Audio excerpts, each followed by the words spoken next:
푸틴 러시아 대통령에 이어 김정은 북한 국무위원장도 북러 조약에 서명한 것으로 알려졌는데요. 비준서 교환만 남은 상황에서 북한군의 전투 참여가 본격화할지 관심을 모으고 있습니다. 원주 한라대 정대진 교수와 자세한 이야기 나눠보겠습니다. 어서 오십시오. 안녕하십니까? 예. 일단 푸틴에 이어서 김정은도 북러 조약에 서명을 했다. 이거 북러 조약 비준은 어떤 의미가 있는 겁니까? 지난 6월에 그 푸틴과 김정은이 일단 서명을 했죠. 예. 북러의 전략적 포괄적 동반자 협정. 예. 이게 이제 지금 양국의 공식적인 비준 동의 절차를 밟고 발효를 하는 겁니다. 9일 날 푸틴은 서명을 했고요. 이제 예. 11월 11일 날 어제죠. 그때 이제 김정은이 지금 이제 정령에 서명한 것으로 지금 보도가 되면서 이제 국내법적으로 이 조약을 발효시키는 모든 절차가 이제 완료되었다. 양국 사이에. 예. 이렇게 볼 수 있겠습니다. 그러니까 지난 6월에 푸틴이 이제 평양 방문하면서 포괄적 전략적 동반자 관계 그 조약 체결했고 지금에 와서 이제 비준에 각자 서명을 하게 된 네, 건데 예. 비준서 교환식은 따로 열 가능성도 있는 겁니까? 예, 아마 둘 정상이 만나서 하지는 않을 거고요. 북러 고위급들을 서로 파견을 해서 비준서 교환식을 하는 방식. 아마도 지금 최근에 최선희 외무상이 모스크바를 방문했기 때문에 뭐 답방 형식으로 이제 러시아의 외무상이 평양으로 온다거나 아니면 뭐 네. 추가적으로 지금 지금 전황도 파악을 할 겸 최선희 외무상과 또 고위급들이 모스크바를 방문해서 이 비준서를 교환할 이제 가능성도 이제 배제할 수는 없을 것 같습니다. 예. 이게 지금 이 조약이 한쪽이 전쟁 상태에 처하면은 군사 지원 제공하는 그런 조항들이 들어 있다 보니까 이 지금 비준에 서명한 거 이후로 이제 되면은 북한군 파병에 대한 어떤 그 정당한 법적 근거를 가진 것 아니냐 이런 얘기 나오는데 어떻습니까? 그렇죠. 이거 오늘 어제 북한에 이제 김정은이 정령에 서명을 함으로써 이제 정해져 있던 예정된 수순대로 법적인 절차를 그냥 마무리한 거지. 사실 내용은 다 이미 예견된 그러니까요. 수순이었던 예. 거죠. 그리고 거기에 따라서 이제 북한군이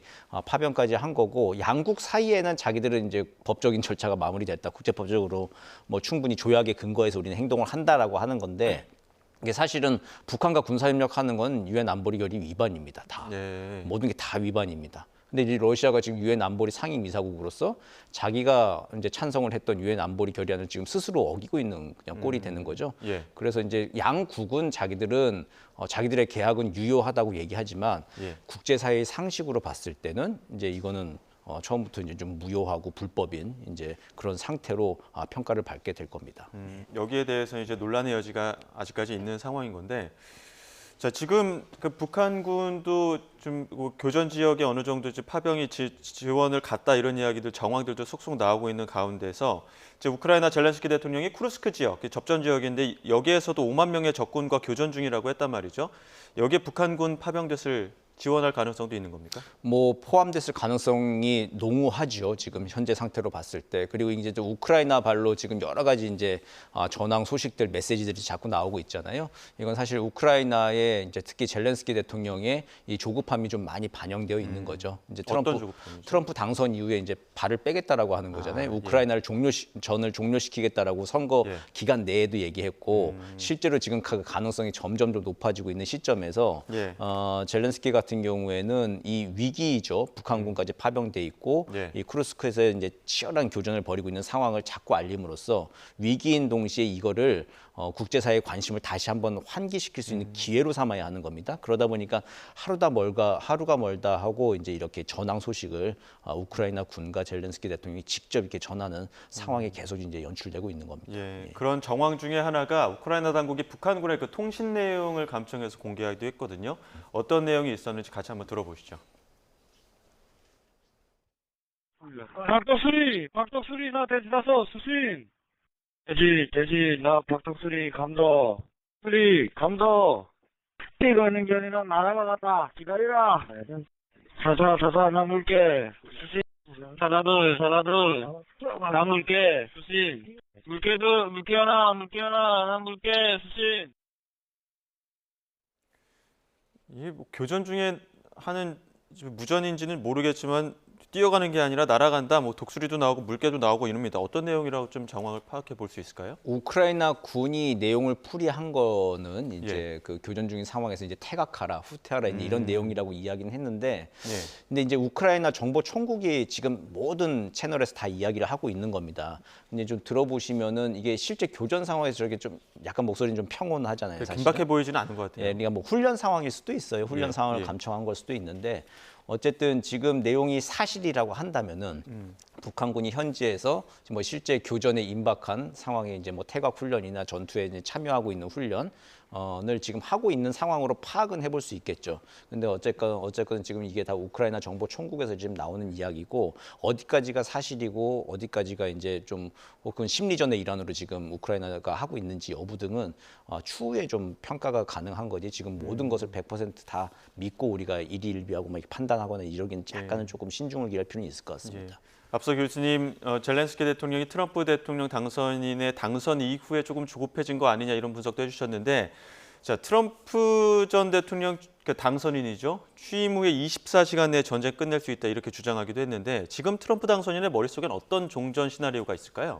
이 종전 시나리오가 한 크게 보면 두 가지가 좀 있겠죠. 하나는 일방적으로 지원을 중단하고 철수해 버리는 거죠. 그러니까 우크라이나에서. 우크라이나의 모든 지원을 중단해버리고 이제 그게 사실상 거의 뭐 철수와 같은 효과를 가져오게 되는 거고 그렇게 되면은 이게 말 그대로 이제 문제는 우크라이나 러시아의 이제 관계뿐만 아니라 미국과 유럽의 관계, 대서양 관계가 이제 틀어지게 됩니다. 그러니까 나토와 이제 EU 동맹국들은 오로지 미국의 지원 없이 러시아를 직면해야 되는 이제 상황이 벌어지게 되는 거죠. 그러니까 러시아와 나토가 직면하게 되는 거는 사실 세계 질서로 봤을 때 굉장히 좀 불안한 상황입니다.